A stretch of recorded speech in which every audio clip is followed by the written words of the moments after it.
Bana, siku wa jana kwenye muda fulani wa iftar, Rayvanny alionekana akiwa na baby mama wake au mpenzi wake Fayvan, wakiwa pamoja, na tunakumbuka kulikuwa na vurugu, kelele zinaendelea, kwamba sio vurugu, kelele au vurugu za mitandaoni na maneno ya mitandaoni kwamba Rayvanny ameachana na mzazi mwenza wake. Sasa nafikiri hili ni jibu tosha kwa watu ambao walikuwa wanaamini Rayvanny na Fayvan wameachana na wako pamoja, na of course wameshazaa mtoto, na of course hao wameshakuwa kama mwili mmoja, kwa sababu hata majina yenyewe yanafanana, Rayvanny, Fayvan. Walikuwa wanaonyesha upendo wa hali ya juu wakiwa na mtoto wao. Then wanatembea na roruzi yao ile nyeupe, wametoka kwenda kupata iftar. Wow, inavutia kabisa ukiona watu kwenye familia wanakuwa na umoja na upendo mkubwa, yani inavutia. Mimi nisizungumze sana, ifuatilie clip ya Rayvanny na mpenzi wake Fayvan, na wakiwa wanaonyesha upendo mkubwa mwezi mtukufu wa Ramadhani.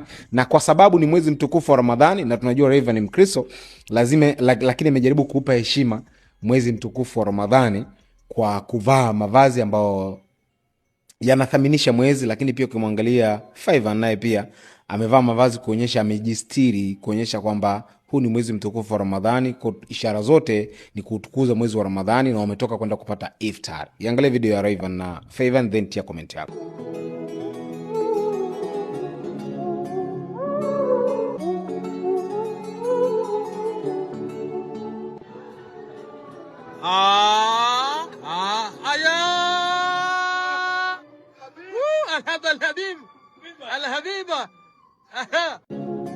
Alhamdulillah, ona mzuri huyo kama hasho lalai ama kajori huyo anawaka waka walai, ameumbika huyo malaika from the sky. I was waiting for you. Kama kumpenda na mpenda hadi naogopa kuachwa, na mapenzi kwake shajenga sana, sitaki mwingine kufuata.